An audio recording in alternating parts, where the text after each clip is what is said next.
Hey, Hannah. Hi, Anna.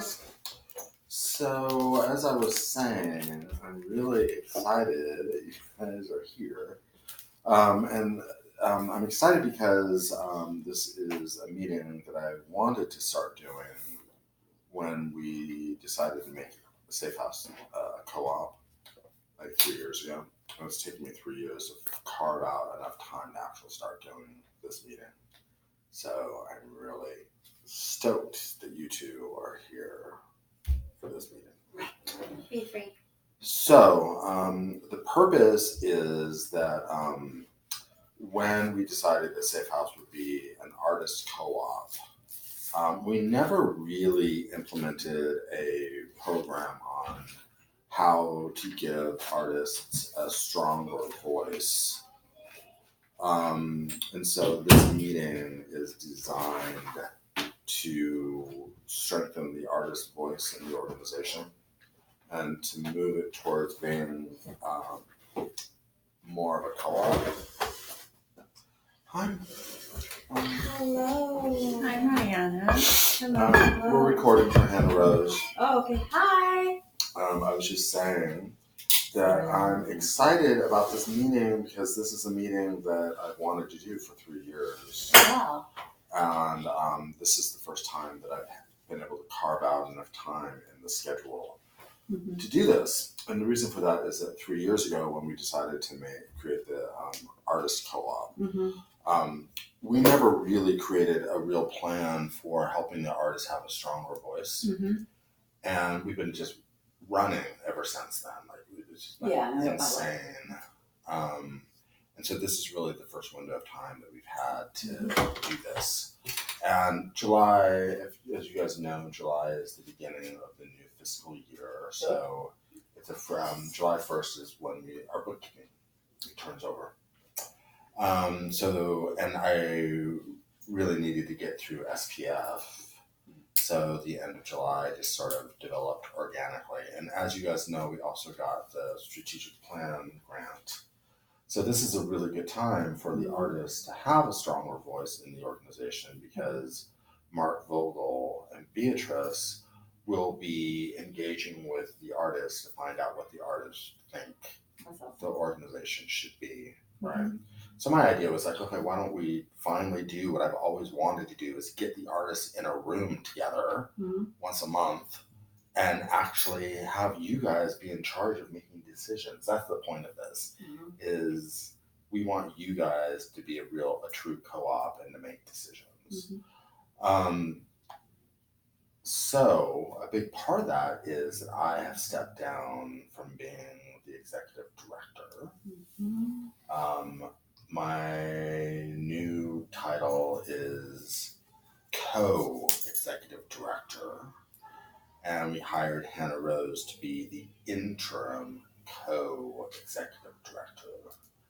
I have wanted to not be exclusively in charge of the organization for a while. And Ruth and I had been talking to Hannah Rose about that for a few months. Hannah Rose was doing some freelance work for us, and we enjoyed the process so much that we both decided that we thought that Hannah Rose would be a good executive, interim executive, co-executive director. So the reason it's interim is because Hannah Rose doesn't live here. She lives in Los Angeles. And I think the organization should have a proper search at some point for the next executive director. And I'm staying on as the co-executive director because I'm here. But for all intents and purposes, Hannah Rose and Ruth would be running the organization. And I will be doing fundraising. Lucky me! But you're so good at it. I am. You're a legendary Landini. That's who you are. I still remember your pants. The pants. The girl under the pants fund. Oh, the pants fund. So, having unloaded all that, does anyone have any thoughts, any questions about how that relates to anything? Like, do you guys have any questions about day-to-day operations? Like, how will it be impacted?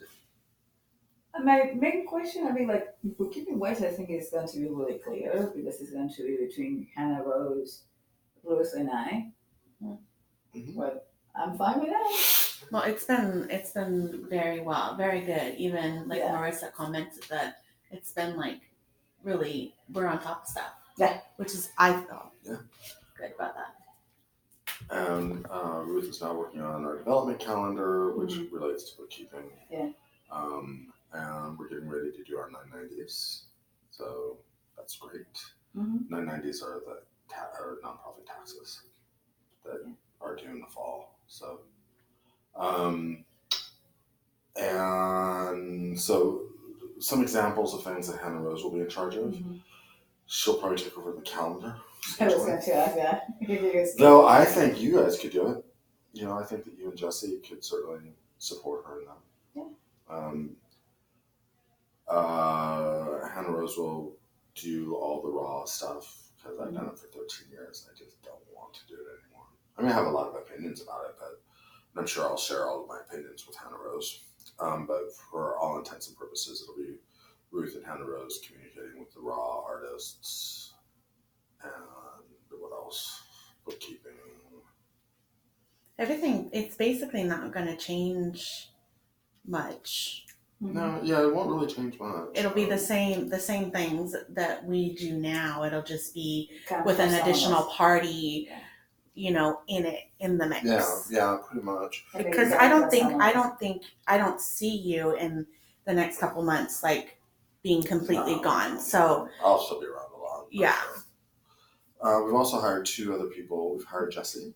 Oh, cool! Yeah. Jesse is going to run shows because I am not running shows anymore. Starting January, Jesse is in charge of shows. Also, he'll be here every Friday, Saturday, whenever else there's a show. Yep. We're doing fewer shows. We're cutting back on programming. And we've hired Clarissa to be Jesse's assistant for airspace. Cool. Did you make that official as of yet?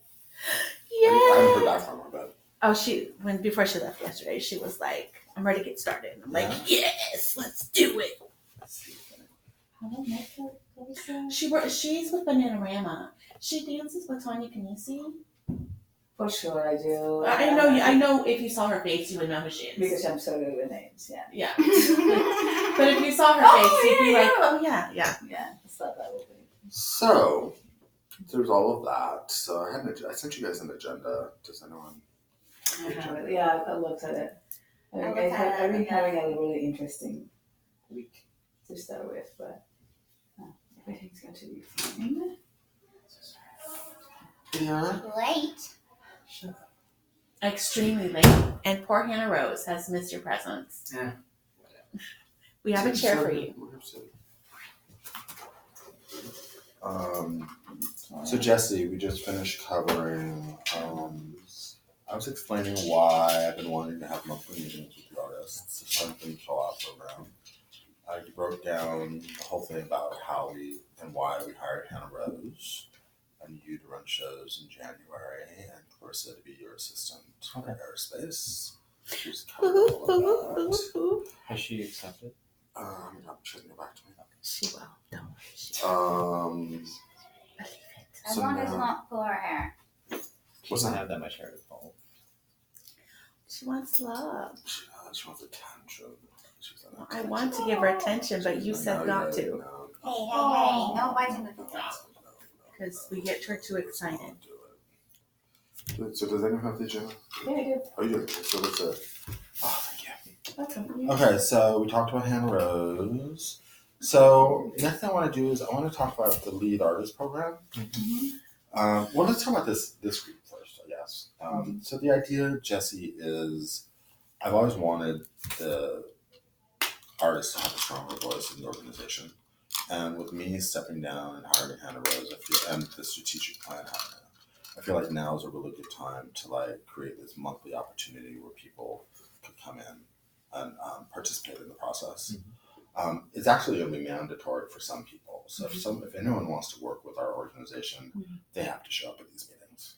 And have you identified those people? Or Afia is the only one that I've sort of identified at this point.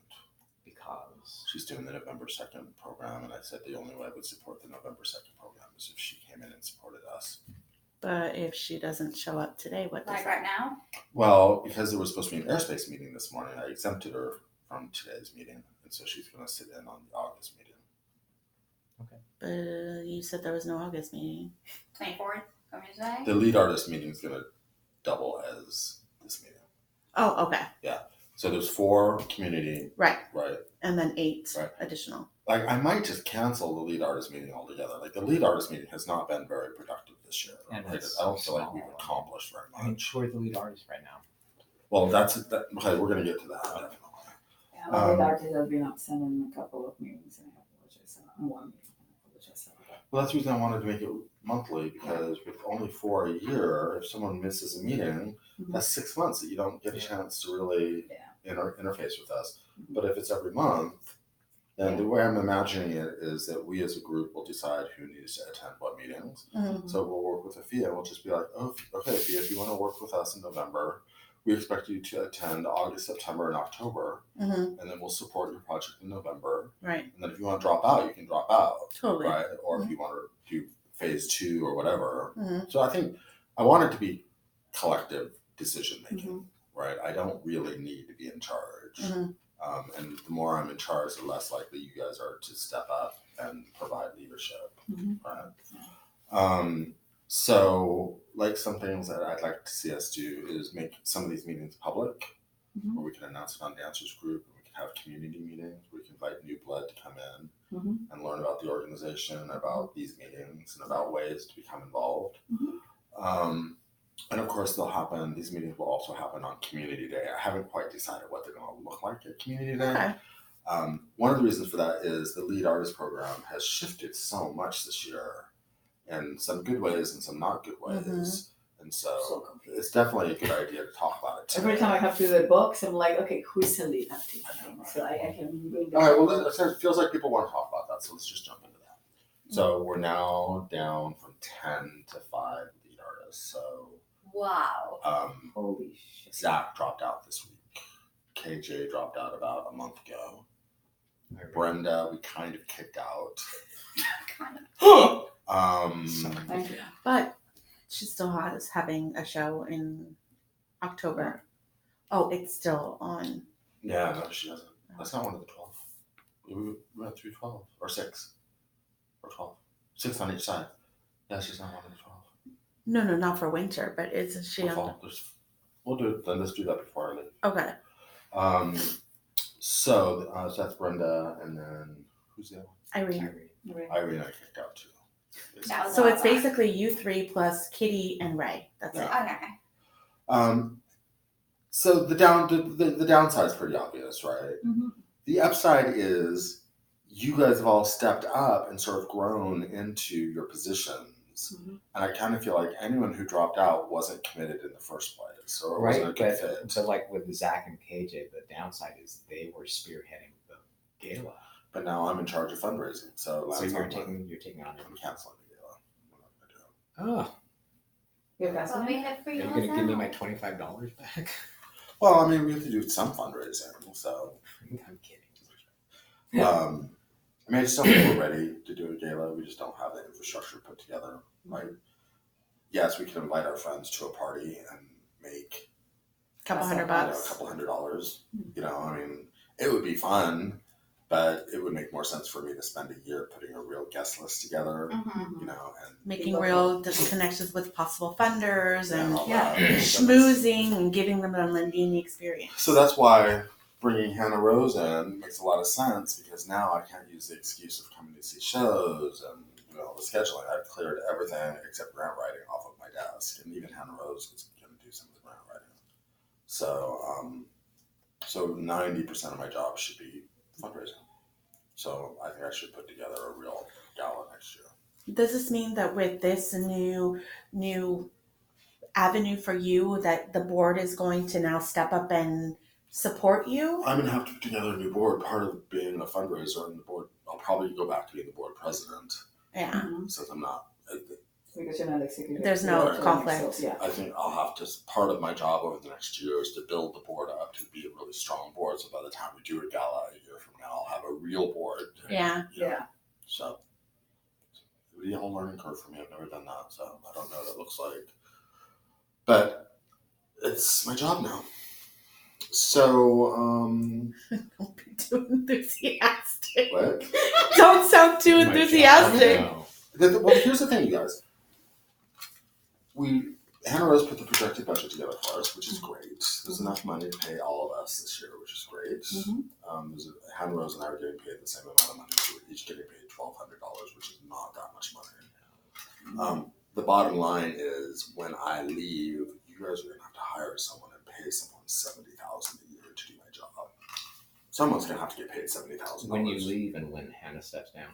Yeah, because Hannah's just she's an Interim. interim, right? And I personally think a person of color should be the new executive director, in my opinion. But that's part of the executive search.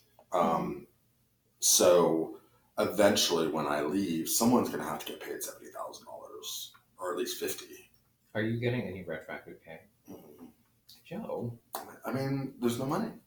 Unless I don't hire Hannah Rose, but if I don't hire Hannah Rose, You then have to there's sit no down. real changes in the organization. Right. Like, I get stuck doing the work that I don't want to Right, do. but that, I don't know, I thought that was part of you stepping back in was to get some retroactive pay. No, they paid the loan. They owed But me they- $25,000. And it's completely paid. It's completely paid. Like, Yeah, for completely serious. That was the retroactive that you're thinking. Right, but what was greater, your retroactive pay or the Oh well, man. I've never had a real salary, so no one really knows. Like, I just got paid whatever was left in the checking account. You know what I mean? So, I average about $12,000 a year is what I averaged. So I guess I could go back. Come in. Come in. I guess I could go back to. Hi. Oh my God, you're here! So nice to Yes, see you. You are a superstar. I made it. Yay! Wow. Oh yeah. Hi, This is so exciting. We were just talking about you and like strategizing. Oh and- really? Yeah, so this is great. That's why I'm excited to see you because I was here, so thank you. I'm sorry for being late. No, you're fine. You made it. yeah, you made it. Stop to look at me with those eyes. I'm I know, dying right? here. Exactly.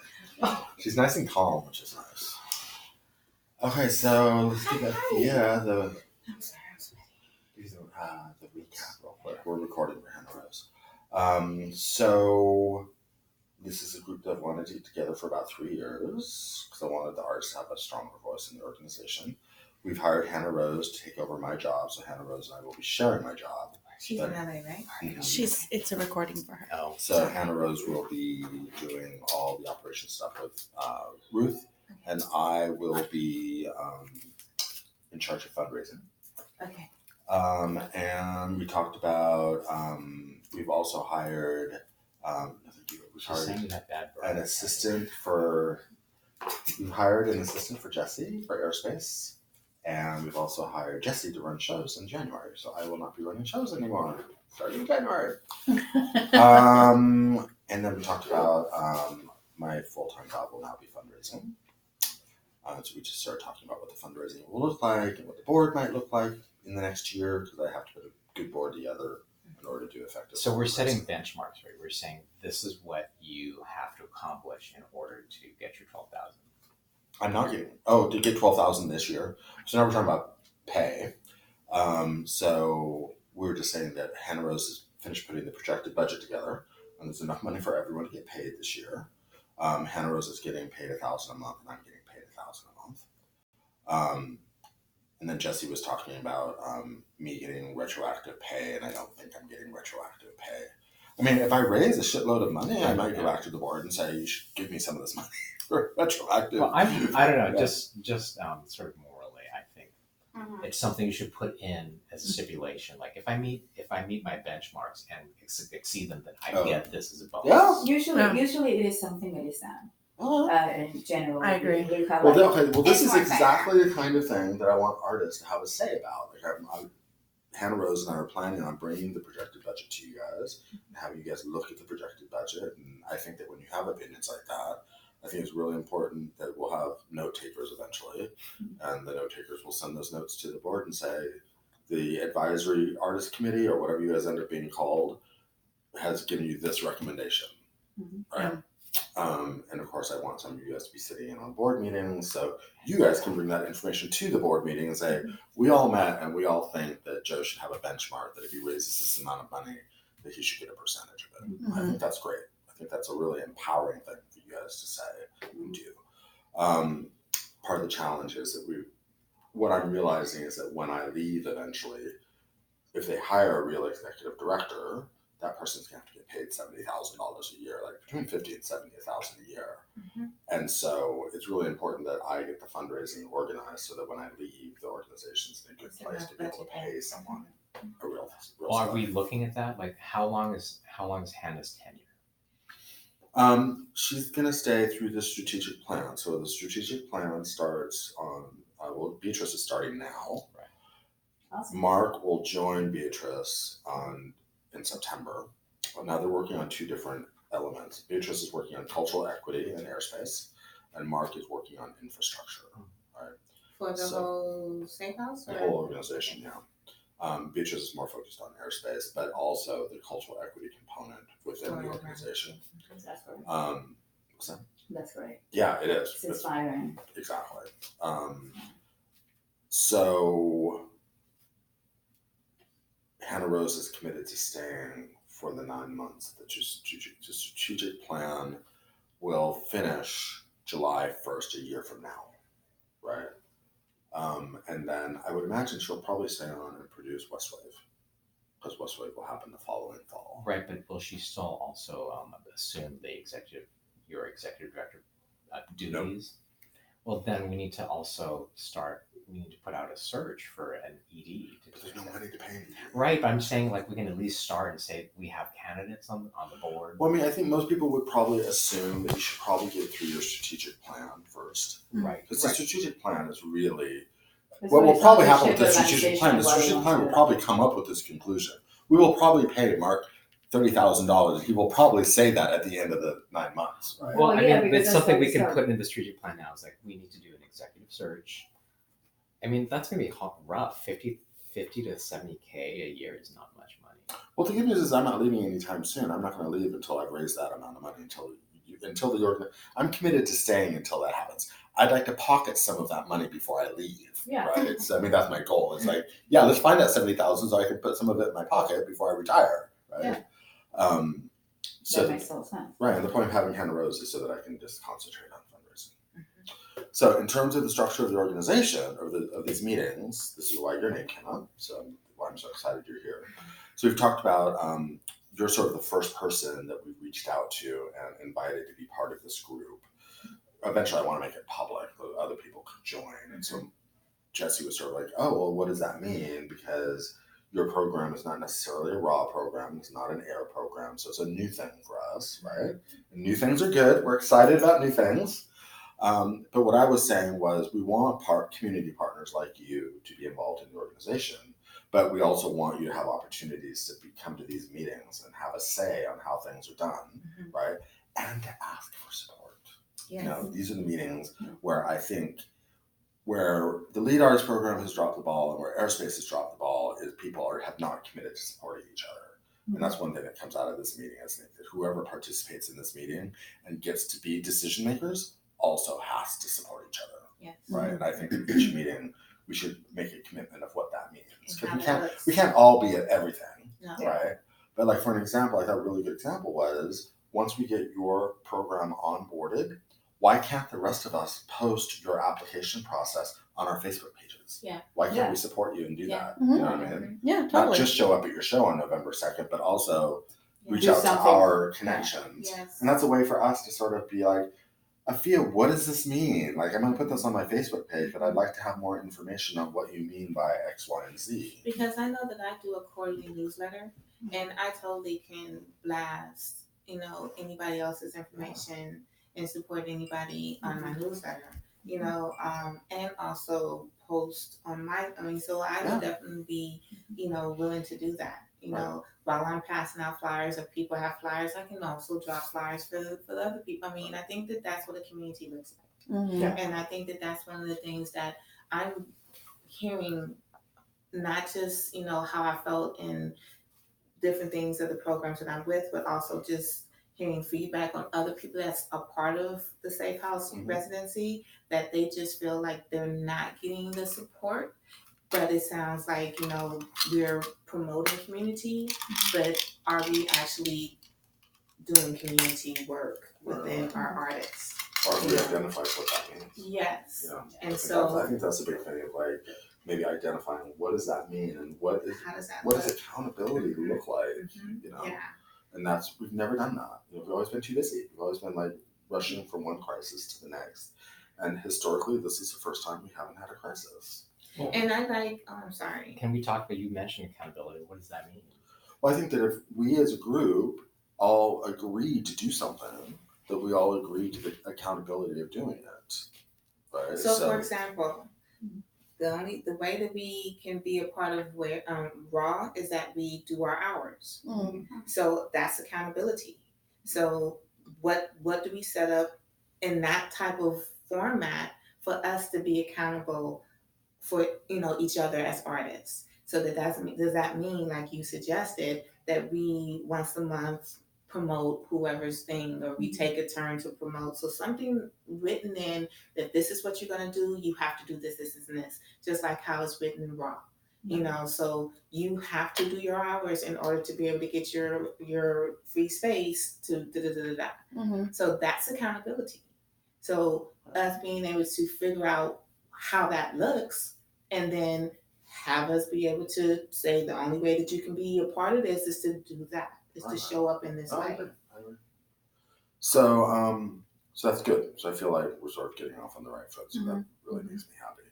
And so who then, when and who develops that? Do we come together here and we say, okay, all right. It'll be today. We'll figure out today. I mean, I think it can shift each month because there'll be different faces in the room, different months. I don't think everyone has to be here every month.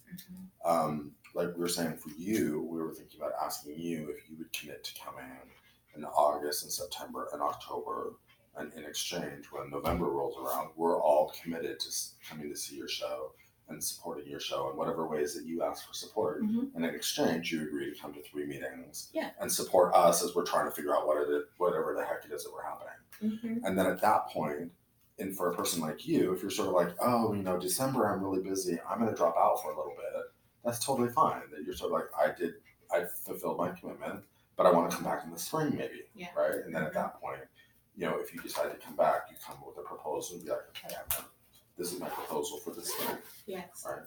So I think that really. I know I definitely want to continue the mentorship program. So that's one of the things that I would like to be able to say in the spring. That's what I would like to do. We're investing in you so that you will have incentive to come back. And that's the whole point of because that's the big challenge is like, how do we, the 5 of the 10 lead artists have left, right? And so we're sort of like, okay, how do we create a new kind of incentive? We don't want that kind of turnover, right? It's kind of, turnover is expensive. We spent a lot of time training those 5 people and going to meetings with those 5 people. Now they're gone. So that's kind of expensive. So the question is, I think we as a group can figure out for ourselves, what do I need in order to stay incentivized, right, and invested, but also, how do I take care of myself, right? So it sounds like you've already talked to each of the 5 departing artists. You've done your offboarding with them. Zach's the only one I'm going to have coffee with him because. Well, I mean, can you bring that information to us so that we? Course, okay, good. Because I would like to see if there's commonality. Like if Irene and Brenda and KJ and Zach all have the same similar threads running throughout their reasons, then it's something we should address as a group. Like, well, that's a it's a weakness in the program. Well, the thing is, Dawn also left. Dawn. Yeah, Dawn. Yeah. Well, I think the thing is, I think that the present structure of the lead artist program is not working. And what's nice about our organization is we're small enough, and this is what I was saying to you the other day, we're small enough, we can reinvent ourselves any fucking way we choose to reinvent ourselves. And that's good. I feel like it's not just reinventing, but it's adjusting to life, so things changing, how to be able to have that adaptability is key for what we need to do as artists in the community. I think it's great. What I do feel bad about, and I don't feel bad about very many things in life, But what I do feel bad about is that those 5 people didn't have an opportunity to step up and say, hey, this isn't working for me. Mhm. Could we compromise? Could we consider something different? And that's why I felt really passionately about you, because I was sort of like, okay, we're a small enough organization. If Afia feels like she could be served better in a different way, we're small enough to do that. But I think the reason is that I'm boisterous. Like I come to you. Yeah, I that's come right. Yeah. to you. I come to you. I come to people Right. and I say, hey. Mhm. I'm feeling some kind of way. So a lot of people may not have the courage, don't know how, Time. just don't want to. Right. So how can we do a check-in? How can we create a check-in with, is there a form that we send out every so many quarterly Let's and write this say, down. Communicate you know, a check-in form? Yeah. How are you doing? How do you feel like we're helping you? Are we helping you? Is this a waste of your time? Like straight answers like that. Well, yeah, because like right now we know that Ray is feeling ambivalent in some ways, right? And I've been too busy to sort of go have coffee with Ray, which is an ideal world, what I would do, right? Mhm. But we have to sort of create a way to reach out to Ray and say, hey, we're sensing that you're feeling ambivalent. Or even No. if we're not sensing it, we just Yes. want to know, where are you right now? So if it can be on where every 3 months that comes out and we send a reminder, hey, we haven't received your feedback form or your check-in form, we can call it a check-in form, you know? And so that way you're knowing where they are, you're tracking Right. your Yes, residents. it's a good trigger because even if some people feel uncomfortable with forms, I don't, but some people may feel like, oh, you're becoming too corporate or whatever.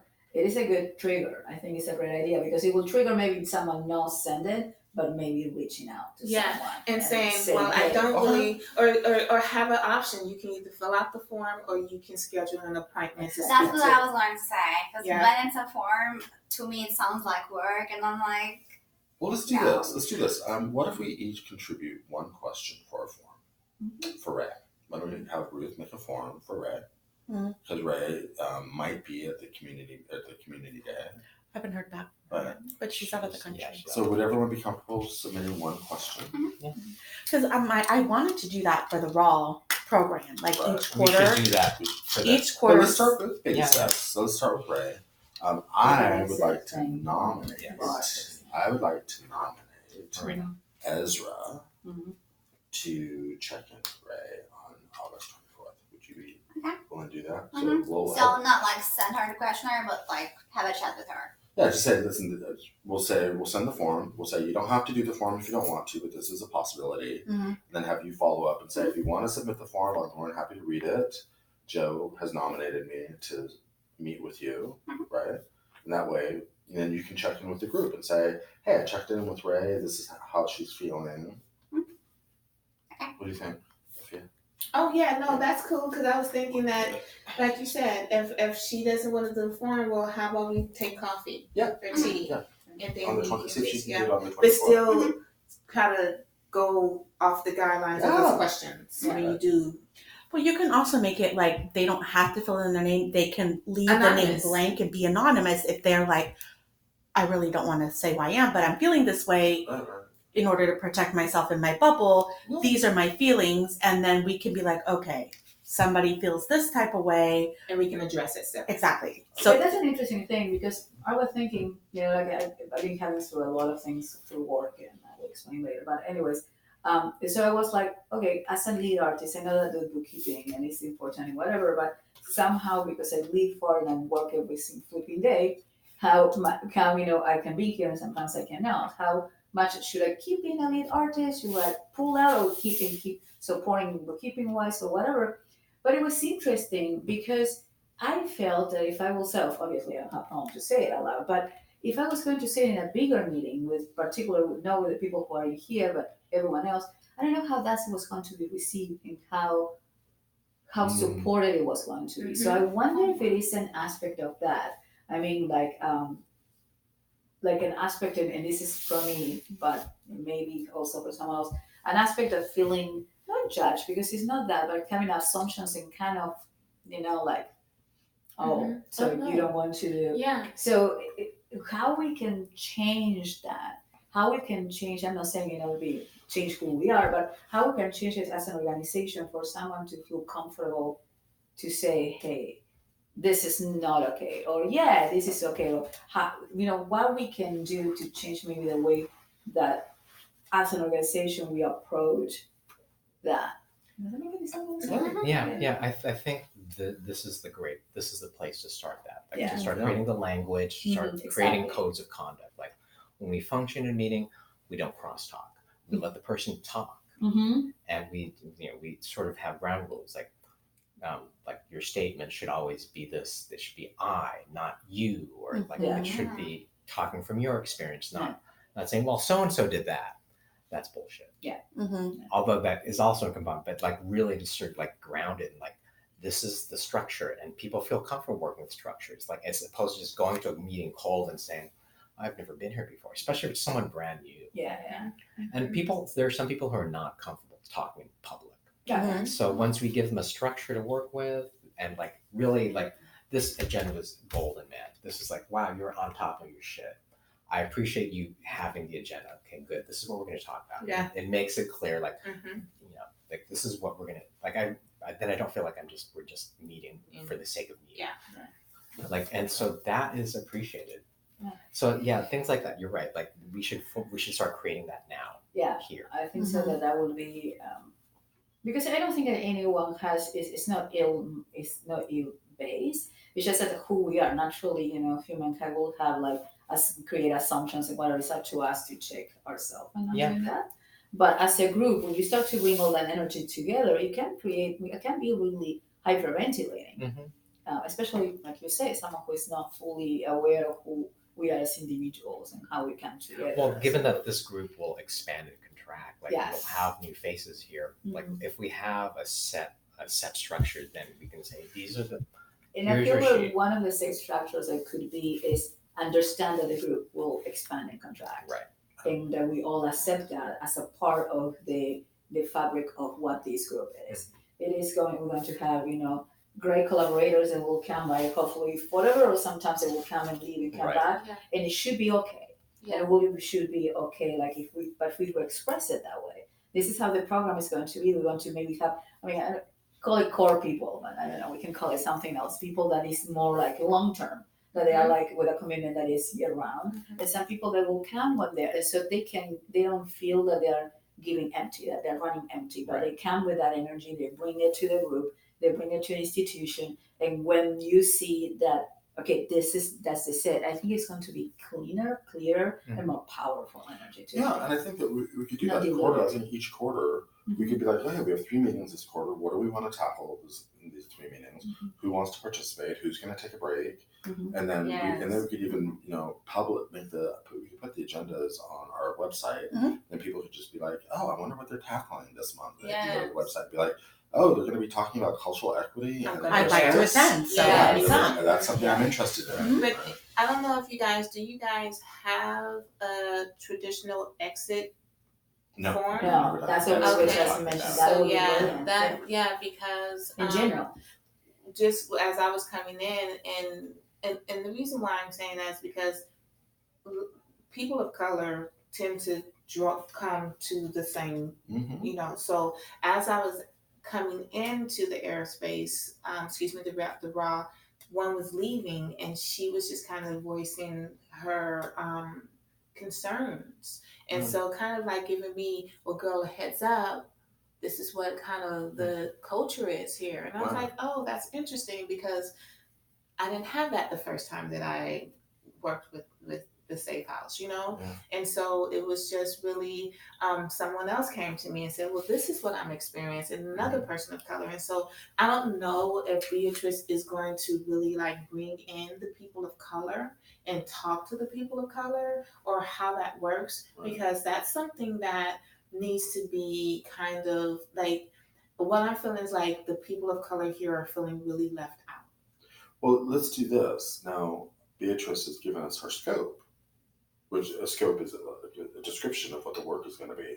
Why don't we as a group look at that scope? Because I haven't signed it yet. So we can go back to Beatrice and say, hey, we see this is missing, or You know, how are we going to tackle this issue? Yeah, and so if there's someone that's going to be doing cultural equity, then it's really important that you reach out to the like that segment. Right. So maybe Beatrice should reach out to Ruth and say, "Hey, Ruth, can you give me a list of all the raw artists that identify as African American or biracial?" Well, it's already in her scope. Like that's part of her evaluation. She's planning on doing 5 to 8 interviews with people of color. So it would help if we identified them, and she could. When she say interviews with people that are already in. That's not clear. I would assume it's probably people who are already involved. But I mean, strategic plans usually reach out a pretty wide, pretty broad. pretty broad, right? Okay. So she might say, No. She does say it's people of color in SAFEhouse community. So I mean, however that. Well, what about if you were to, because you've had these interactions with the other artists who come to you, maybe if you reach out to Beatrice and said, if you're, or those people who reach out to you, how they would feel about talking with Beatrice to share their experiences so we can all learn how to put our best foot forward and how to make sure that everybody, regardless of anything, that you're welcome and comfortable in this environment. Yeah. That's really, for me personally, that's really important as we go forward. Yeah. I mean, however way you guys want me to be utilized, I'm open. But I know that I just feel like I'm like maybe a safe person to come to right now from a lot of people. That's right. You might be one of those 5 to 8 people that are going to be interviewed. Yeah. And that's a great thing, actually. Well, to come on, have, to have someone, that they feel comfortable coming to. Yeah.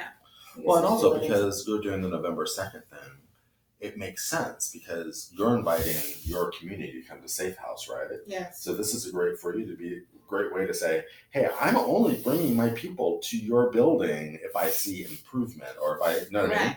So this way you can be that person who's sort of reminding us, I guess I'm trying to remind you guys to check in with your people of color artists. Do not. Well, here's the challenge that we've had. So at Community Day, we've sort of talked about like, should we ask if someone identifies as a person of color, and should we dedicate part of Community Day to checking in with those people before? But it's a little awkward for Ruth and I as Caucasian people to be like, hey, how do I identify? And then, so the compromise. I think that's really terrible. I think like to actually ground it, like we are doing a component of this is cultural equity. This is cultural equity. This is what it is. Well, so that's the reason we invited Europa to do a workshop. Like, what do we call what Europa does? They help lead and do a couple exercises regarding cultural equity with our new incoming raw artists, which have proved the past 2 times to be amazing. And even the Caucasian artists are like, that was really informative, and I want to learn more, so I'm going to continue to educate myself. We could build on that. We could expand. Yeah, I sat in on that. It wasn't working for you?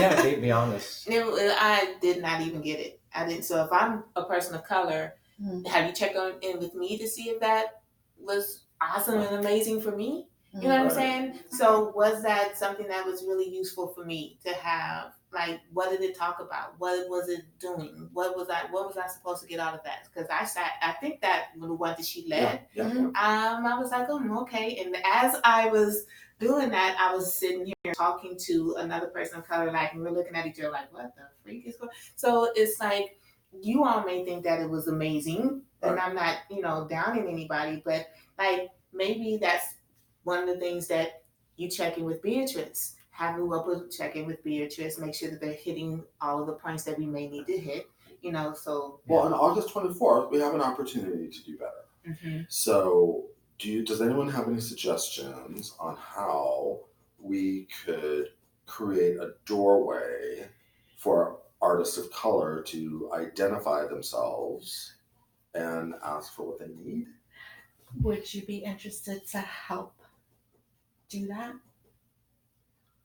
I feel really bad that it wasn't helpful, or it didn't get out of, you didn't get anything out of it. And my hope is that we all learn something together. But if we've done that twice and you've experienced that and it didn't, do you have any new ideas that you want to help to try to make it better? I guess, okay, so for me, 2 things. I came to Joe with a specific thing. I knew what I wanted from him. Mm-hmm. So have you guys checked in to see what is it that we, other than the rehearsal space and the performance, Right. what else is it that we can help our artists with? So as a person of color, me coming to a predominantly Caucasian environment, it's really hard for us to feel like we're supported. So what else can I, because I know that one of the things that I am getting back is that I don't from Joe, I don't feel like he's listening to me. I don't feel like he cares. He's very short with me. And so because you're stepping down, is that something that the next person that's going to take your place be able to say, okay, I want to be able to know that I understand that I'm also getting, and then they wouldn't, from what I'm hearing is that they really did not understand that they had to split the door. So it was like a lot of the stuff that I was getting from the other artists is, one, make sure that they, even though it's in writing in black and white, that they really understand what they're getting into. So I feel like, I mean, and this is separating two things. In general, I think that communication is lacking. Correct. So I think that is a clarity. Is because something is clear in our heads because we have done it. It doesn't mean that it's clear for someone else. Hallelujah. I mean, so I feel that the being a person of color and how we identify, I identified as a person of color. It was actually Beatrice the one who helped me to that. Because before I was like, oh, it's an immigrant, Hispanic, whatever. It took me a while, but I do. In a different way, but still. But the thing is, besides that, I think that if we are clear across the board, and we are clear, because I know you guys, I know you for a long time, and as cheesy as may sound, I don't think that even when we try not to see color, the color is there. But if we are clear in general across the board with everyone, this is what is expecting from everyone, like the hours. This is, and maybe check in with the artist and talk, make sure that they understood. Because I do remember that the first time that I came, the very first time, I think Hannah Rose and Jessie may have thought that I had comprehension issues. And the accent really helped, and I was able to help as well. Because I may have asked the same question, I don't know how many times, because it wasn't clear. Yeah. And so, and I thought it was me because I'm like always doing 20 billion things and working crazy hours and not having time for anything. So, but it sounds like what the feedback that you're giving, that it is coming across and it's happening a lot. Well, let's do this. Let's visualize what we want August 24th to look like. Mm-hmm. I wasn't planning. I'm not really participating in Community Day that much these days. I've deliberately distanced myself from it because I needed to create a vacuum for other people to step in and do it. I'm certainly available on August 24th to do more or to do something different. But why don't we as a group sort of walk through what we imagine the day is going to look like? And why don't we all put ourselves in the shoes of a person of color and look at the day from that perspective of what they see when they walk through the door and who's the first person they interact with and what kind of language are we using when we speak with them? Do you guys think that would be a helpful exercise? Yeah, sure. Like we can just sort of do a step by step. Oh, I'm brand new. I've never been to SAFEhouse. Or even the email that you get, an email that invites you, like. Yeah, because I have to agree with her, and I think I've said that. I was like, you guys are throwing a lot at me, and this is my first time. I don't understand it. It was very confusing until I kind of got in the stream and get in the flow. I got an email from you. I got an email from you. I got an email from somebody else. Everybody's asking me to do this, and then I have to hurry up and do my hours, and then I have to do, and I'm like, I just don't understand. And then to not get the support. So it was a lot of people saying that I'm here at my show, but I don't see anybody from SAFEhouse here at my show. There's no support here. Then you guys have me coming into the Tenderloin. So I have maybe a trigger that I'm sitting up here walking through this drug infestation, and I'm not. White people may never trip off of it, but Black people may have a serious trigger that's coming through this drug infestation. And what we see out there, we see us. You don't see no white people out there shooting up. So that's another thing that you have to kind of like understand that, especially Black people, and we walking through this black community to come into a predominantly white, and then you get bubbly, and then you get, and I'm like, wow, I just saw my uncle and my cousin out there, and now I have to switch. Right. You know, so it's like even me walking up, it's like every time my heart trips out, you know, and so I have to be able to come in here, and then and then it's like we're so guarded because we don't know, you know, when you open the door, like she was like hesitant to even let me in because one, I'm black, and two, she doesn't know, so that's like I'm going through like, well, shit, and I don't want to, like, I'm already triggered. Right. Just to come in here, because they're doing rehearsals, and so they don't know if I'm a junkie or not. Right. So it's just Let's stay focused on the 24th. yes, Okay. but I'm just saying. Right. So focus on the 24th. Keep those thoughts in mind if you're gonna say you want to Right. in the place of. Thank you for your honesty, because Right. to me, I mean, until I don't listen to hear these things, I'm bad about putting myself in someone else's shoes in that way. And that's why I see other things. I think more energy, but yeah. So we've sent the email to the winter artists that says this is your hours and this is what we're expecting from you. So that email's gone out already, right? Yes. But we certainly have, you know, between now and the 24th, we could certainly send a follow-up email, right? I think it's more than that. It's what both of you address, which is you come into community day and you're hit with so much information and you don't get a chance to ask questions, like specific questions. Okay, well, let's do this. Okay, so Yeah. do we not want to tackle the email component? Do we just want to, because I was thinking. No, I'm just saying, right. like, that's like more information on top of an overload of information. Right. So like it needs to be like, you know, give it to people in small doses so they can digest it. What and about if we open the come to us. conversation? What about if it says, hey, before community day, what, you know, could you let us know what are your questions regarding the program? What do you expect out of the program? The opposite, you know, like, Yes, because so we what have do what you- we expect from But them. yes, Right. Yeah. what do you expect out of the program? What do you think that how we can help you with that expectation? Okay. Do you have any concerns coming in? That's that would huge. have addressed sort of your concerns coming. It's like, I don't know this neighborhood. You could say, well, this is where it's at. This is what you're gonna be faced. Like that's what I always do in my Well, so in an email, do we want to sort of give people a heads up? We've never been to this block. This is what the block looks like. Yeah. Oh yeah. Yeah. I mean, if you live in the city, you know the neighborhood. Well, let's do but that. So let's just, in the email, and we have time to send this. So And maybe ask for which ones are the questions that you have regarding the program, or which ones are the questions that you have regarding what we request from you as a well artist. But what's the follow up? Like if they send their well, could we questions print community. their responses? We and can make post it a them- Google form. Or could we print the responses and put them up on the wall? Can we blow them up and put them on the wall anonymously?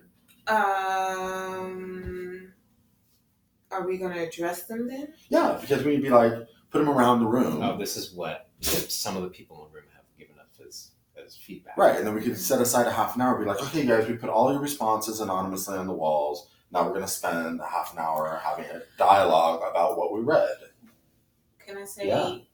how about, I don't know about that, because that half an hour can go to an hour, can go to, Mhm. so how about you compile all of your concerns Mhm. and then answer them and send them back? Ooh, as a larger document. Yes, and then so that way they don't feel like they're put on the spot. Yeah. Right. As And then maybe all of us, Singled could, out. Yes. then maybe all of us could read it, and maybe I or Ruth could write it, but then all of us could read it and be like, hey, Joe, as a person of color, I think that language is a little whatever, Yes. right? You may want to use this language. Yeah.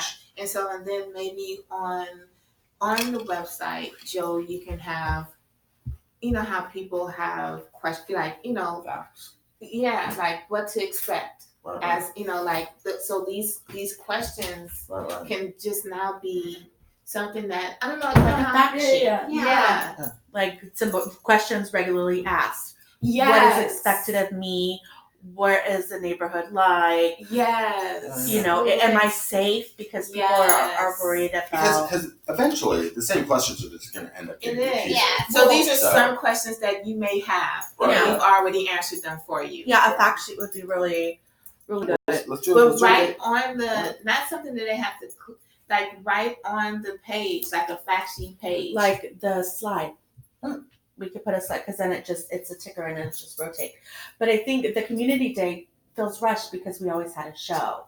But now we canceled. There's no show on in community November. days. In November. So then we can have as much time, take as much time, and nobody feels rushed. Because I know I feel rushed sometimes. Like Well, we have to get all this information. So we have no one signed up for.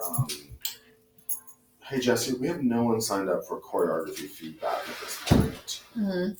Do we want to cancel choreography feedback so that we are less rushed, so we have more time to sort Yes. Yes. Let's do that. I'm So so that would. hungry. I'm sorry, y'all. No, eat, enjoy.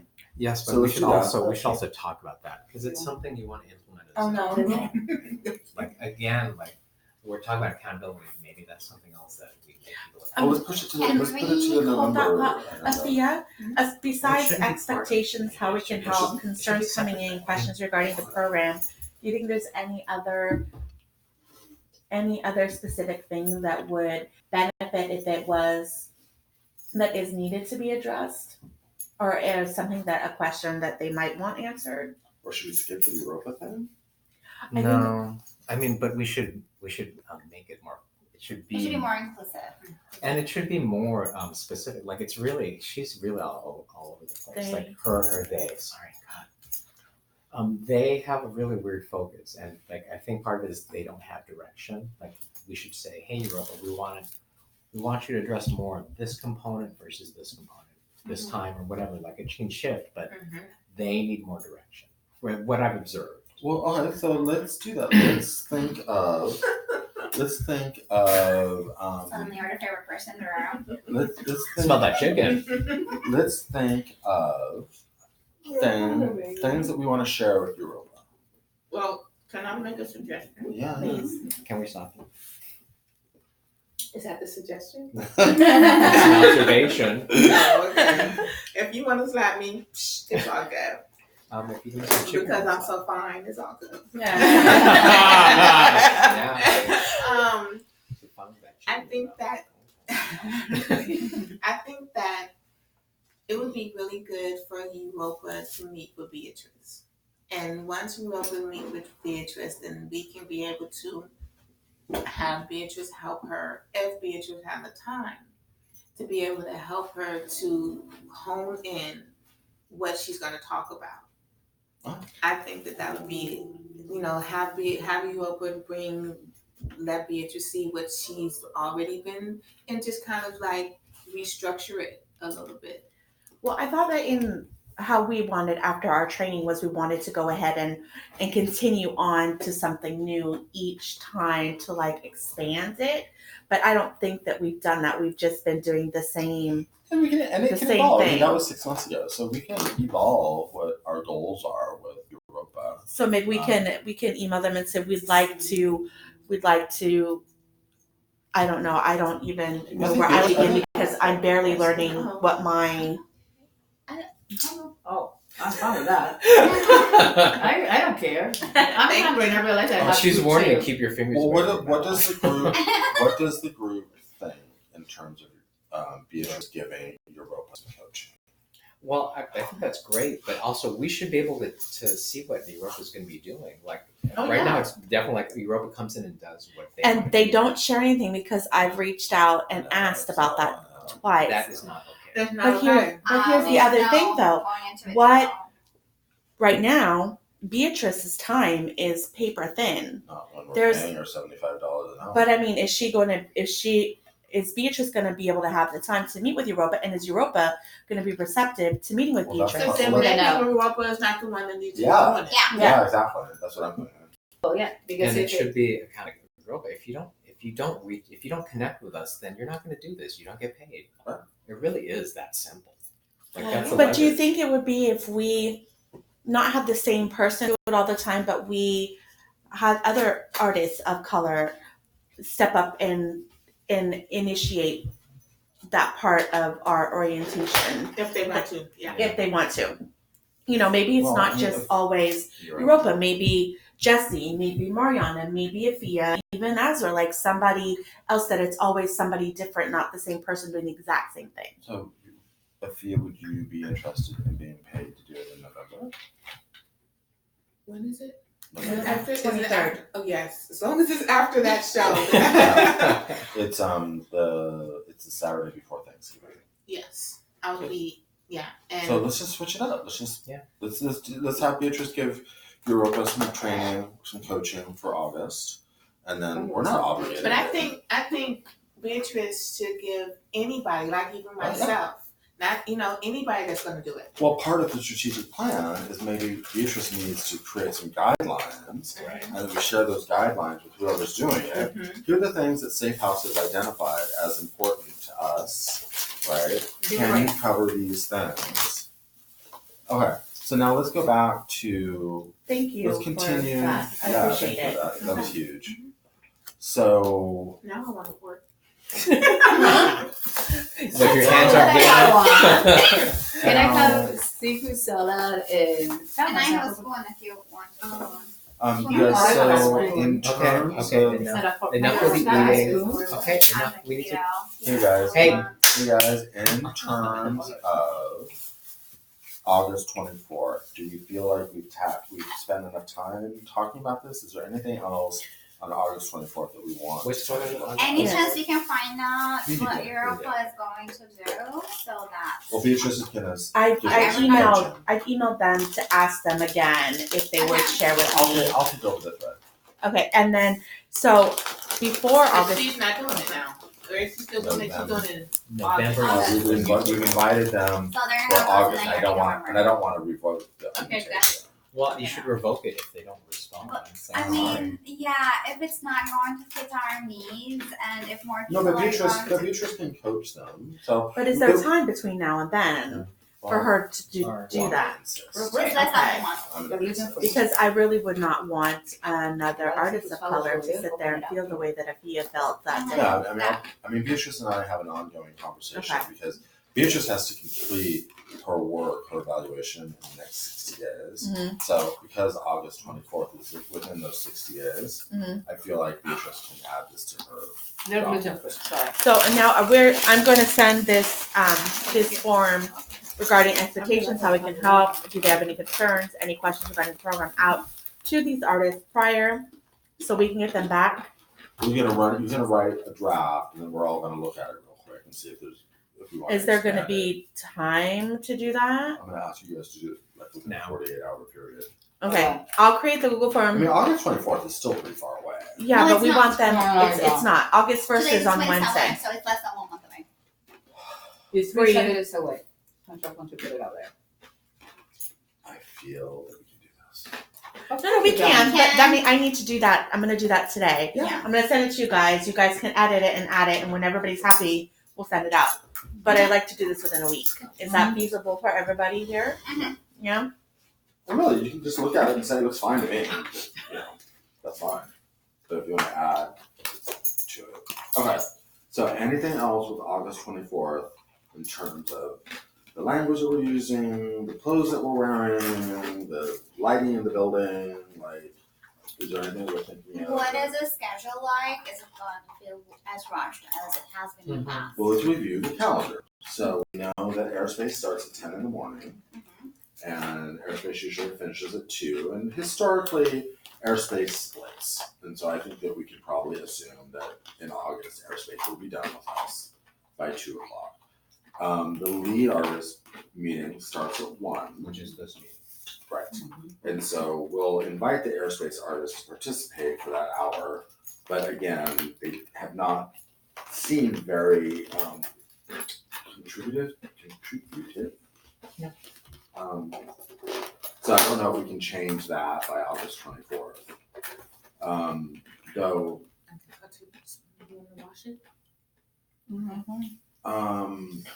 so then the lead artist meeting is usually 2 hours long. So the lead artist meeting finishes. We'll have to be an hour and a half because we start orientation at 2:30 now. So Then the new people show up at 2:30, which is a half an hour earlier than normal. Mm-hmm. So that meeting usually ramps up by 3. 3:30. Ramps up. Gets started. moving pretty fast by 3. Mm-hmm. Colin does the tech orientation at 3:30. Mm-hmm. There's a mixer at 4, Mm-hmm. and we just canceled the feedback at 4:30. So there's that. How do people feel about that schedule? So the meetings are still back to back to back. Yeah. All day. It's not preferred that they be back. Like, it's nice to have space between meetings to whatever, to chat or to digest. Well, that's how it will be in November, because we will not have a show on the Saturdays of Community Day. We could spread it out. I have a couple ideas by you guys. Airspace could finish earlier. Does airspace need 4 hours? No. So if you want to wrap airspace up, wrap it up at 1, and not have it overlap with. I would love to. I don't see the There's no for need 2 for it hours. to be that long at all. Okay, and then And what for if we next year, push? there's no Okay, need. and then what if we push the lead artist meeting up to 1:30? So there's a half an hour break between meetings. So wait, air would be 10 to 1, lead 1:30 to Right. 2:30. To 2:30, and then the orientation. We can start it at 2. We can start it at 3. Mm-hmm. So we're not doing the choreography feedback. All right, let's just push it up to 3. So let's make the lead artist meeting just an hour long. That's what's happening every month now. It doesn't have to be 2 hours long. So it's what time is that? What time is it? Or what time am I talking about? If it's only an hour long, 1:30 to 2:30. 2:30. Then we push the orientation to 3. Mm-hmm. Orientation column will still be 2:30. Or we push No. to 4. They'll be at 4. Push column to 4, Mm-hmm. and then mixer push the mixer 4:30. to 4:30. Mm-hmm. But that feels less stressful to me. So, okay, the 1 hour orientation, and then orientation kind of goes into the tech orientation, which, okay. And then the mixer, that's all kind of a big thing. What was on it is good. Thank you. And then we're done. I'll change the slide today. So that means, so let's review what that means. That means that the airspace can finish their meeting and they can split. That means the lead artist can finish their meeting and they can split if they want. Then the new artists come in fresh with nothing's overlapping. Because the overlapping is pretty stressful. It is a little hectic because they don't know what's going on, and we're out there and they're sitting out there and they're waiting, and it's like, I feel that more time to be like, hey, Right. welcome to the space. Right. Let's try it. Yeah, and it's very helpful for those of us who have to attend more than one meeting. Listen, I'm not in charge anymore, so it doesn't And, really matter to me that much. Okay. Since there's a half an hour gap between lead artist meeting and orientation, if people come in early, lead artists can socialize with the newcomers and make them feel more welcome. Or we can all go to McCullers and come back. Not without me, you can't. No, without me. Okay, let's do a time check. It's 5:14. So we got 45 Oh, minutes. what time is calling me? I have no idea. Okay. So let's look at our agenda real quick. Okay, so let's talk a little. What? Do you need that? What was it? Once you get back in this house. So we are back on the agenda. We're doing a little check-in. So we've sort of talked about the lead artist for now. We've sort of talked about airspace. Do we need? Well, I guess let's talk about airspace for a minute. So we interviewed Clarissa yesterday, and we had a great experience. I thought that was a really good experience interviewing Clarissa. So some of the things that came up with Clarissa that I thought were kind of interesting was we talked about this idea of air and raw being more integrated versus sometimes air has a tendency to self-segregate. And so we sort of talked about, like, do we want the two programs to be more integrated, or is it more beneficial for the air artists to work autonomously by themselves? I was surprised when Clarissa said, well, I think it's really good that the air artists. It is good, but I mean, I don't think it's an either or thing. It's like the invitation is always there to participate fully in the life here. But I mean, like if you're in the aerospace program, you're kind of that's what you're signing up for is to have something that's dedicated to people of color and for this practice. So that's okay to self-segregate, but we should always encourage them. Like you don't function in a vacuum, and these people will be coming to your fucking shows. So it's good to like network and just start making contact with people because you never know when these people are going to pop up again. So does anyone have thoughts about that besides Jesse and I? I don't. I like that. Besides Jesse and I. Well, I always would like to have it all be more integrated together. Right, but I think we shouldn't make them feel like that's more labor that they have to say. Yeah, and I don't want to do that. Well, one thing that I propose for next year is this lead artist and the air artist meeting the first hour is together, so that everyone gets a chance to sort of work together for 1 hour, and that the air artists have the option to splinter off and have their own meeting after that. Well, like airspace might feel differently if like the lead artist in the rock program were less white. You know what I mean? Like that, if that's the issue. Say that again.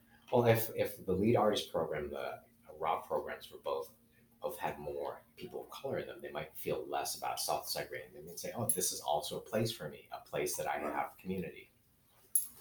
But right now, that's not the case. It's like, "Oh, it's a bunch of white people." It's like, well, why I could get that anywhere? Like, is that something that's unique to this space, or? Well, how do we change that though? How do we make sure that everybody, any person of color, gender, identity, feels that they can come and make work here? That's about outreach and marketing. Like saying this is about this space is an inclusive space, and we're not preferential. We're not preferential of white people. We're not preferential to white women of a certain age or whatever that is. Like to make them to let them know that this place contains and houses space for you as a person of color, as a queer person, as a trans person. Or is it more beneficial for the air artists to work together, and they need to have that experience, and is that what's best for them? Yeah, I think the way the program is structured. So is it a case where we need to adjust? Does SAFEhouse need to adjust its expectations instead of expecting them to be integrated with the rest of the But the expectation that they function within the. Or that they decide what is best for them, and that we just accept that they've decided what's best for them. Oh yeah, that's all. That should always be the expectation at SAFEhouse with airspace is that it's sort of. Well, no. Usually, organizations when they create a program, programs are usually designed to benefit the larger organization. And what is your benefit with airspace? I think the benefit of airspace is to bring in more people of color. Mm-hmm. So that's the whole thing. And so, yes. It's a representation of whatever it is. Yes, and I think that they should interact. I don't think that they should be separate because that's where we have all the time. Mm-hmm. We always have segregation. I was thinking about that. It was why are we having a program that's going to continue to keep us separate? Right. So yes, I understand that. Yeah, I might see, but that's what the airspace is. It's showing that there are people of color. I am that person of color that's a part of SAFEhouse. Right. So yes, just like Raw stands alone, airspace stands alone, but we need to come together in some way, shape, form, and fashion. So maybe the goal next year is that we do both. Maybe make that our goal. There are points where we will ask you to be integrated, but then we also know that there are times when you need to be in a room with other people who look like you, because we know that that's important. There needs to be rooms where there are no white people in it. Yeah, right? We know that's important. I think because of me experiencing this year, I really don't. If it's going to be a meeting once a month, it really needs to be a meeting that is going to be productive. I don't think that the meetings with airspace have been productive. It hasn't helped me as an artist in no way, shape, form, or fashion. So it really has to be where it is going to help me and build my art, not only on the providing me with rehearsal space, but how do I get my business half? And I know that you guys tried to do it, but it was just more talk versus mentoring, but versus really actually producing the work. We just talked about it. So we have to have ways of being able to really see that it is actually being done. Okay, So so why don't we do this? Why don't we make it part of this group's mission to give Aerospace recommendations on what they should do, what they should try to accomplish next year? I mean, Beatrice is doing this anyway, right? So this is the information that Beatrice wants to gather anyway. But it feels like if we're all in the room together for the next couple of months, maybe we could give them a list of like, we think you should do this, and we think you should do this. Because my goal is to create a timeline with Clarissa that will be implemented, and that these things will all be on the timeline, and it'll be Clarissa's responsibility to make sure that item was taken care of on the week that it's assigned. That's what we didn't provide with Jesse. I don't feel like we gave Jesse enough support this year, but we didn't really tell Jesse, hey, these are the things we want you to accomplish, and here's your timeline, and check in with us and let us know when these things got done. We just cut Jesse loose and just said, good luck, buddy, and Zoe, accepted the job at Dancers Group, and so that's been a stressor for us. So does that sound like a good idea? yeah, I can write up some things that I think that would be good to make sure that the next go round of Aerospace kind of, these are just suggestions, that it would help definitely satisfy the verbiage of community and then satisfy the accountability. The next group of Aerospace artists right now are scheduled to start on the day that we asked you to do the cultural equity stuff. Oh, okay.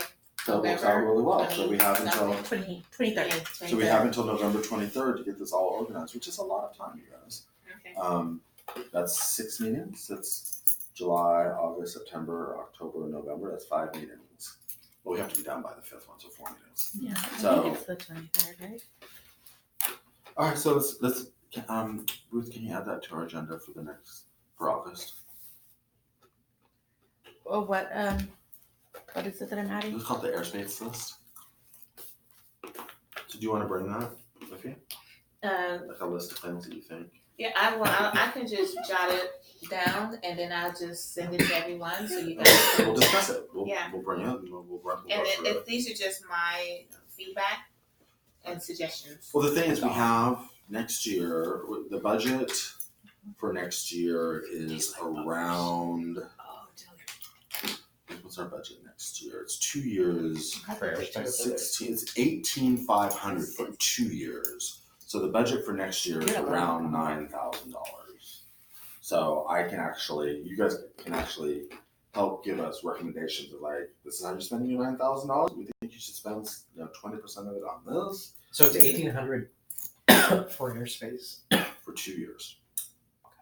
I mean, we might get other grants, but as of now, there's 9,000 to pay. There's money in hand. There's 9,000 to help pay Afia's generation, and there's 9,000 to pay the next generation, including staff. Nice. Okay. Okay, so let's keep moving on. What's the next item on the? No.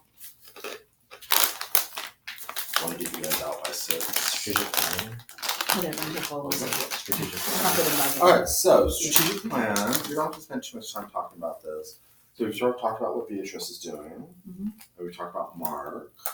Hannah Rose has almost finished the projected budget for the organization, which I really want to share with you guys in August. Because I want you guys to see how the money is spent. So do you guys have any questions about why we're doing a strategic plan and what we hope is going to come out of it? Yeah, actually, can you clarify what the goals are around strategic? I mean, I know Yeah, why yeah, you're doing right. it, but So does everyone know what a strategic plan is? So You can just break it down. say it. Yeah. So a strategic plan is basically like either a 5-year plan or a 10-year plan, and basically it's an evaluation that says these are your strengths, these are your weaknesses. Based on your strengths and weaknesses, this is what we think you should do for the next 5 years. This is how we think you should capitalize on what your strengths are. This is where we think you need to improve.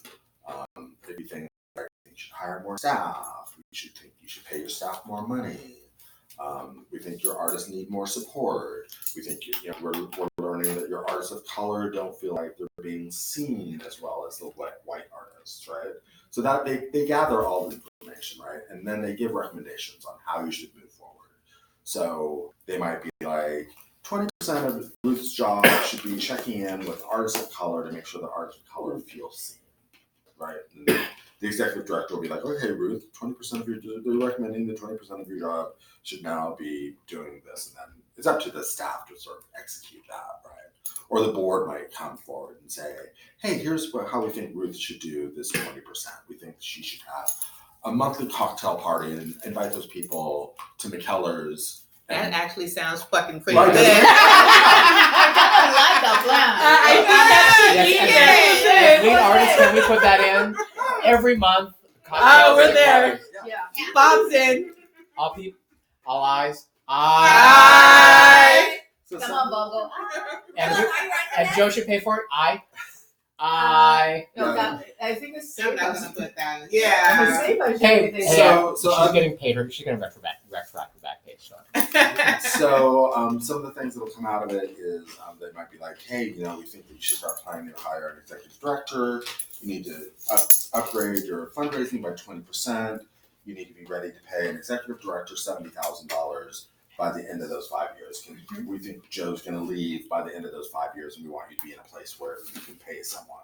So they give you recommendations and the steps of how to do And it. who's doing this? There's two of them. It's Mark Vogel, who's doing all the money stuff, right? And then Beatrice is doing everything that relates to cultural equity. Because we did, with Mark being a white guy with no real background in cultural equity, I really, really wanted someone to be only dedicated to cultural equity. And so we are paying Beatrice almost as much money as Mark.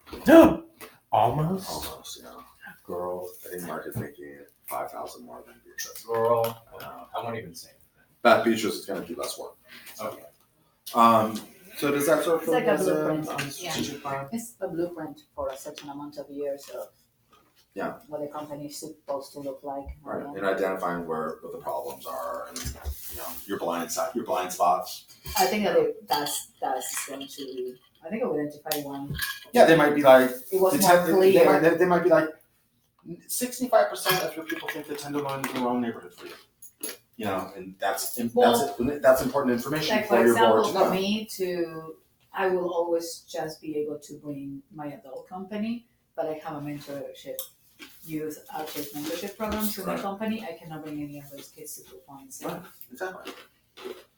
Yeah, that's the reason why I had to revamp, because I went from 16 to 18. Because there's no way. We had a lot of kids from the high schools that wanted to be a part of our program, but because you were giving us the space, there's no way. Yeah. Well, ultimately, we don't have to stay here. Our lease is 5 years. You get to renew it every 5 years. So we'll decide if we want to renew it a couple of years from now. But the strategic plan might be like, yeah, we think you guys should be out of here in 10 years. We don't think you should be in the Tenderloin longer, or 65% of your people think that you should leave the Tenderloin within the next 10 years, and whatever.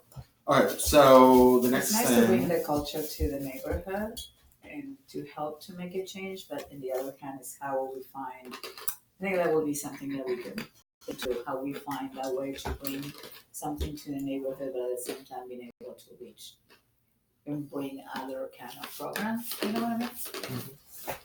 Except we love for the kids to be able to experience, Well, the other possibility is if the chapel open, Oh yeah, that'd be awesome. there's potential you might have 2 venues, and one venue could specialize in one thing, and the other venue could specialize in other things. Kids at the chapel would be amazing. Oh yeah, Have if so many you been to the chapel yet? Yeah, Yeah. for my show. The Yeah. one at Fort Mason? Yeah. Oh my god.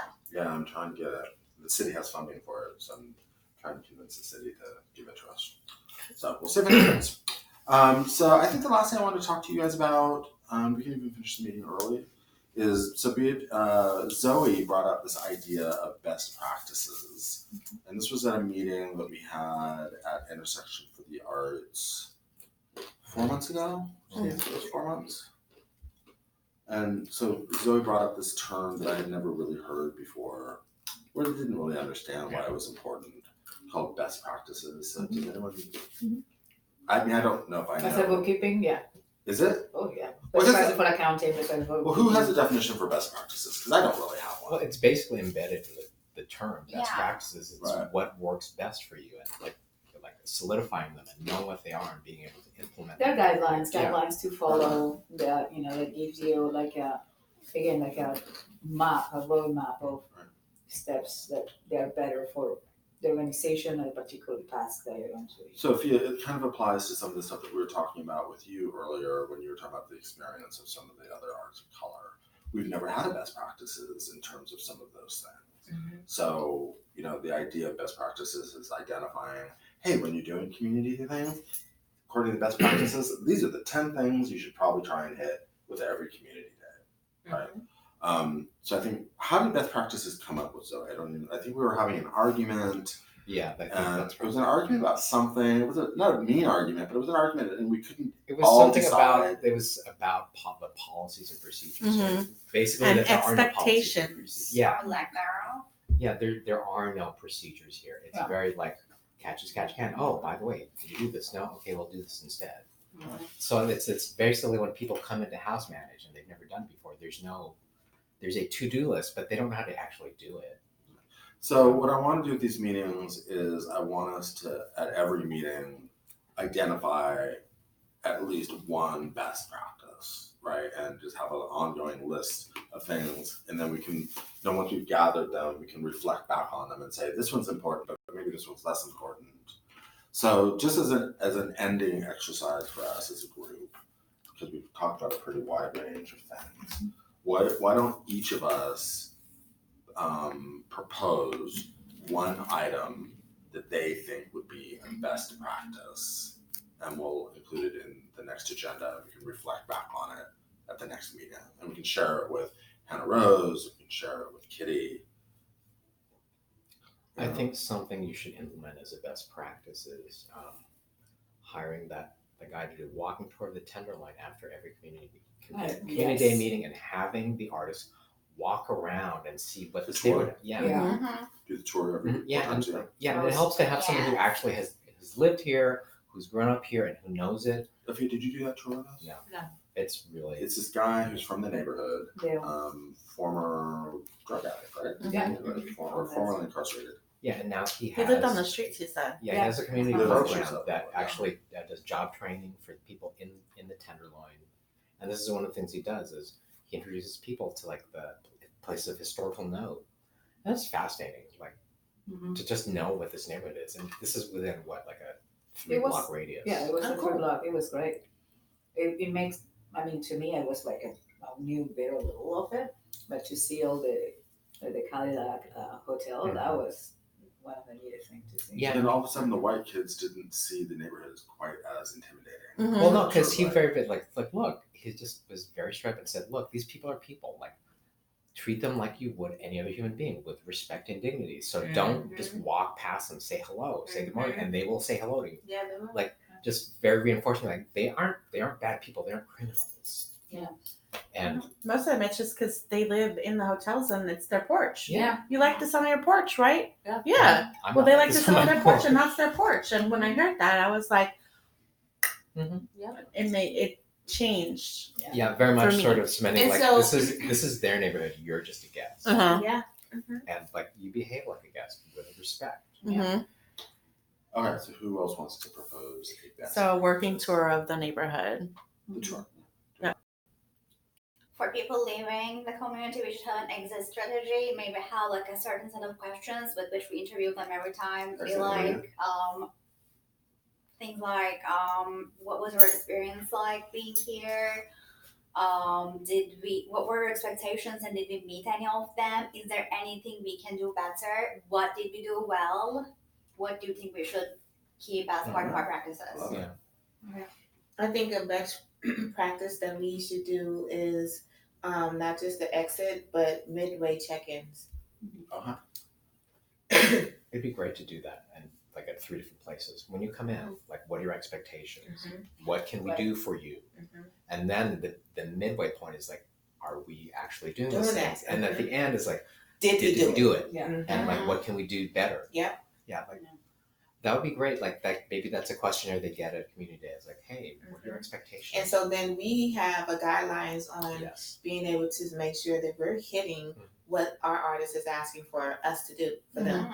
Right, because if there was a stack of them on a clipboard, because you and I run into people all the time during the week, right? Or when they're running tech, we just be like, hey, do you have a couple of minutes to fill out this form, or when you're done running tech or whatever? I think that would be a little bit like the focus on the show. It might be better to like do it, send me like this email we're gonna send out first, and then check in the middle, and then an exit thing at the end. So maybe I don't know how many shows do we offer raw.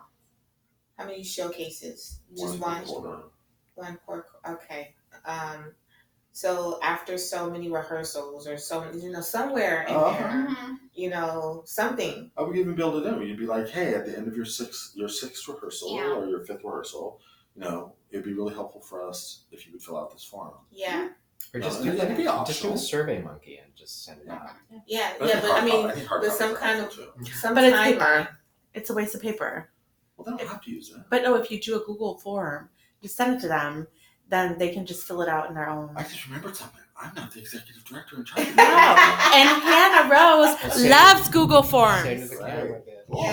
Repeat it to the camera. I just remembered I'm not the executive director in charge of this kind of thing. I am ready. I am going to record it. So, and then also, documenting.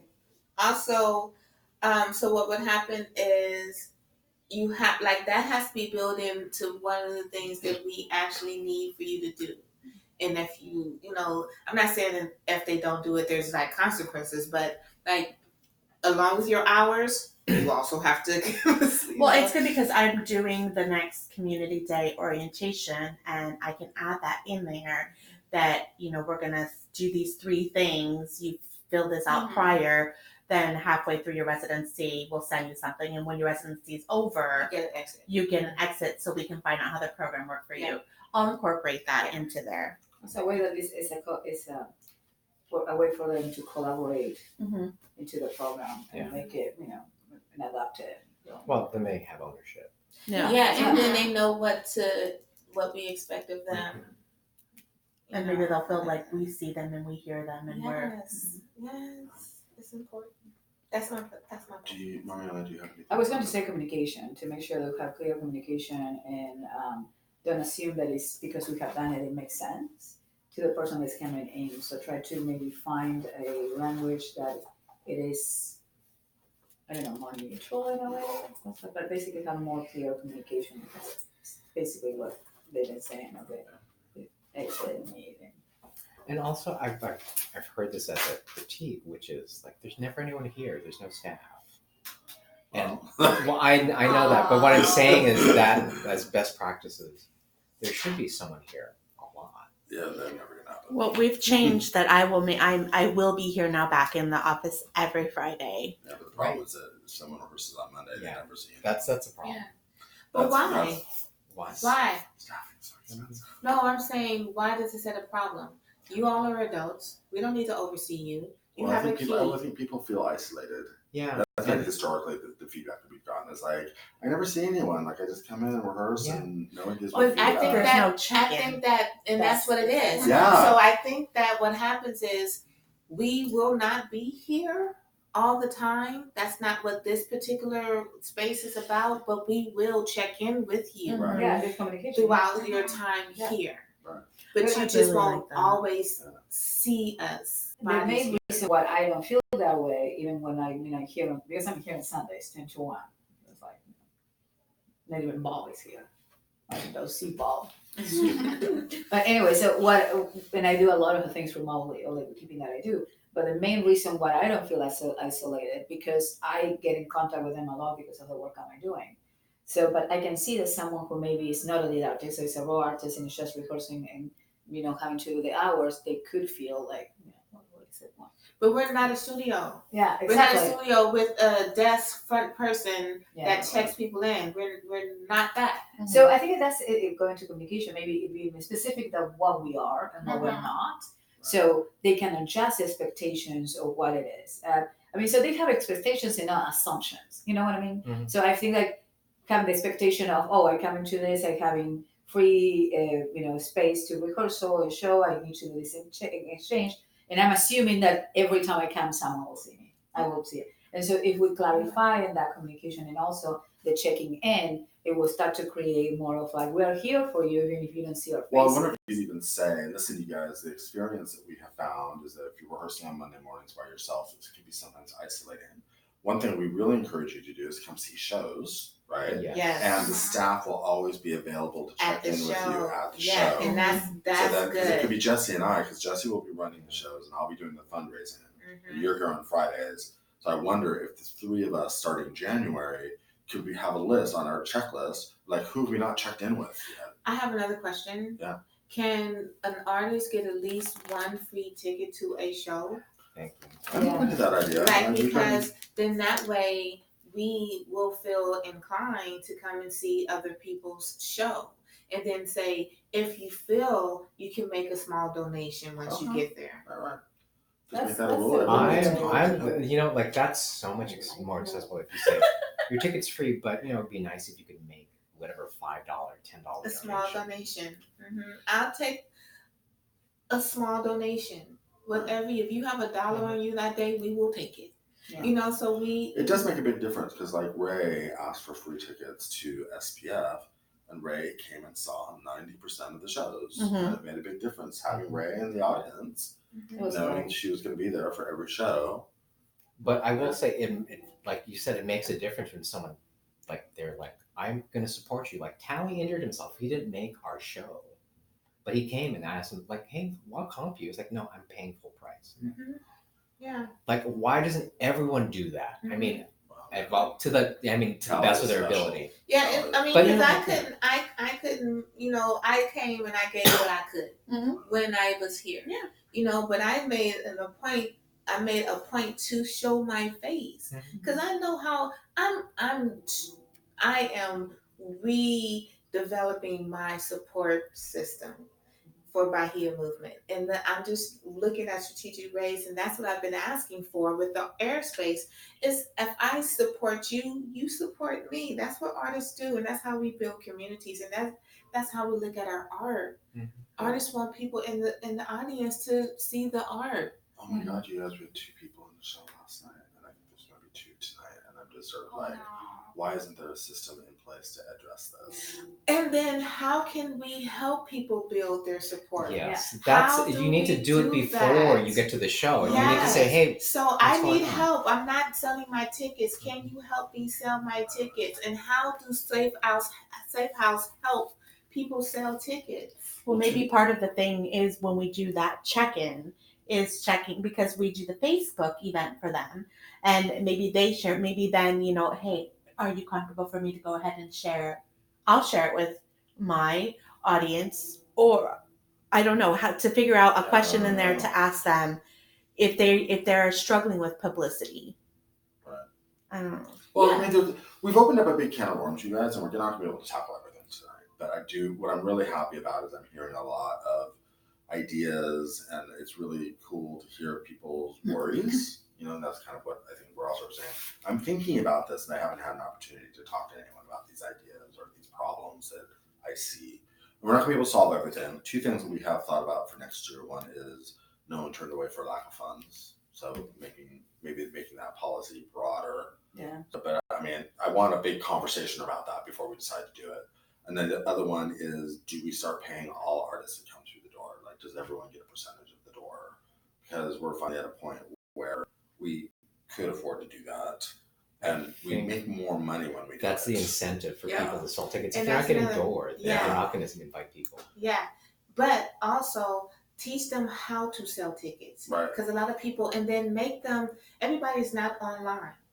A lot of people, it's easier for me to have a ticket in my hand and say, hey, my ticket is only $10. My ticket is only $5. So make it available available to have hard copy tickets and not just online sales. Right. And then make it where there's a package deal. If you have 5 people, then give me $20 for or however, you know what I'm saying? So those are the opportunities to be able to show people how to sell tickets. Bandini does offer stuff, so we could figure out something simple. I don't think they don't offer paper tickets though. Why can't we Right, but you create can our just own? make Yeah, that was going to say. Yeah, we so could- I can't. Yeah, no, totally. It just Right, we could create our own. You can always have something that you have a template. Y'all make them damn flyers. Make some goddamn, I don't know, you know. Oh yeah, no. I was just Right. So that's another idea. So we have lots of things to talk about over the next few months. And so I just want to start wrapping it up because it's 5:46 and I didn't really want to keep you guys until 6. So in terms of wrapping it up, I just first off I want to thank all of you for coming. I mean, I know coming on a Saturday, this is a really big commitment. And I feel like we brought up a lot of really useful things that I have sort of sensed that people feel passionately about, but there just hasn't been a forum to bring stuff up. So I'm so happy to have the forum. The other thing I wanted to sort of talk about in the end as a wrap up is, so I'm really excited that you guys are investing. You know, we've seen each of you sort of invest in your own unique way. And so I'm really, SAFEhouse was a huge investment for me and I benefited hugely through the years. And so I'm really, really happy to sort of see the next generation stepping up and doing that. And I think that there are lots of ways, I think each of you can do it in a way that serves each of you, you know? And so I just want you to know that SAFEhouse is pretty much an open source at this point, like, because I'm pulling back. And so there's room for each of you to sort of figure out your own way to do it. And so I think that's what these meetings are about, is figuring out how to help each of you get to that next level, because it's a big resource, right? And it can make a difference in your careers, because I know it made a huge difference in my career. Yeah. So I'm really honored. honored that Emotional you success because of SAFEhouse. Because you convinced me, so imagine that. Start a company! Start a company, knock it off. Okay. Just one more thing around the tickets, you know, being able to also have people bring in maybe an item that we can then be able to give back to the community, like the sock thing, and then they can give like so much off of the ticket. You know what I'm saying? So if you bring in a sock, then you get the ticket at half off or something, or 25%, something kind Well, of that could way. be a great way You on know, Facebook to sort of a new yeah, reason to go on and then Facebook. whatever, and we can always change whatever item we ask for them to bring in. Maybe, you know, a canned food drive, they bring in a can, and then we, SAFEhouse, are being able to donate back to the community in that kind of way. So maybe I'll tie that into my fundraising. So when I'm trying to raise $5,000, while I'm raising $5,000, we're also collecting soup cans and socks. Yes, and warm coats when winter Yes. comes. Yeah. There you go. Yeah. And so we have all these ways. Blankets, So if you clothes, have a slightly used coat, you can come in. You know, you can come in only for $10, or you can come in for, you know, sometime, you know, something to be able, especially for those that are struggling and putting bodies in a chair. That is a way that they can be able to, you know, promote. And then I don't know, just I'm trying to think of, because I have that. That's what I'm struggling with, is building a following. Right. And how do I build a following, and how do I get bodies in the chair for my shows? Right. Yeah, we're all struggling with that. But And I don't like the word struggle. I don't want to put that connotation on me. It's changing. The energy is changing around that. Yeah. Great work, you guys. Really, really, this has been what I was always kind of hoping this would be. So it's kind of Thank you, that helped me.